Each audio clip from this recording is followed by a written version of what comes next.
ఇది మన సబ్స్క్రైబర్ స్వాతి అనే అమ్మాయి తన లైఫ్ లో జరిగిన రియల్ ఇన్సిడెంట్ మనతో షేర్ చేసుకున్నారు. స్వాతి అండ్ తన హస్బెండ్ సాగర్ ని సన్నీ అని కూడా పిలుస్తూ ఉంటారు. ఒక రోజు వీళ్ళిద్దరూ వాళ్ళ ఊరికి వెళ్తూ ఉన్నారు. వాళ్ళ ఊరికి వెళ్ళాలంటే వైజాగ్ నుండి 3 hours జర్నీ. వైజాగ్ నుండి సాలూరు టౌన్ కి రావాలి.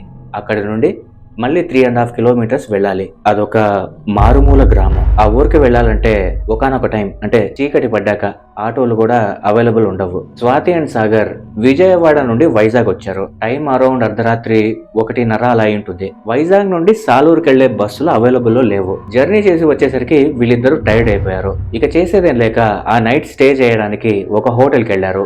ఆ హోటల్ వాళ్ళు వీళ్ళకి ఒక రూమ్ ఇచ్చారు. ఆ రూమ్ నంబర్ 305. లోపలికి వెళ్ళగానే స్వాతికి ఏదో నెగటివ్ ఎనర్జీ ఉన్నట్టు అనిపించింది. కానీ అవేమీ పట్టించుకోకుండా ఫ్రెష్ అయ్యి ఇక నిద్రపోదాం అనుకునే సమయానికి సాగర్ కంగారుగా, స్వాతి నాకు భయంగా ఉంది, ఇక్కడ నుండి వెళ్ళిపోదాం పదా అన్నాడు. స్వాతి ఏమో ఏం భయపడకు, ఏం కాదులే, ఏదైనా పీడకల కన్నావేమో అని అంది. అయినా సరే తన మాట వినకుండా సాగర్ ఇక్కడ నుండి వెళ్ళిపోదాం స్వాతి అని అంటూనే ఉన్నాడు.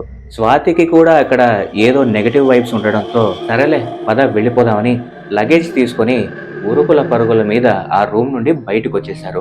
రిసెప్షన్ దగ్గరికి వెళ్ళి వారి మనీ రిటర్న్ తీసుకుని బస్ స్టాండ్ కి వెళ్లిపోయి అక్కడ వెయిటింగ్ హాల్లో కూర్చున్నారు. ఇక సాగర్ కాస్త నెమ్మది పడగానే అసలు ఏమైంది, ఎందుకు పదే పదే వెళ్ళిపోదామని అన్నావని సాగర్ ని స్వాతి అడిగింది. అందుకు సాగర్, నువ్వు భయపడతావు, ఇప్పుడేం చెప్పను, మళ్ళీ తర్వాత చెప్తాను అన్నాడు. అయినా సరే పర్లేదు చెప్పమంది స్వాతి. అది వినగానే స్వాతి ఒళ్ళు గగురు పొడిచింది. సాగర్ ఏం చెప్పాడంటే అద్దం ముందు ఒక ముసలావిడ నిల్చుని రెడీ అవుతున్నట్టు తను కళ్ళారా చూశాడట. ఇక ఆ నెక్స్ట్ డేనే సాగర్ ఆ హోటల్ గురించి రివ్యూ కూడా పెట్టాడు. ఇదే ఆ స్క్రీన్ షాట్.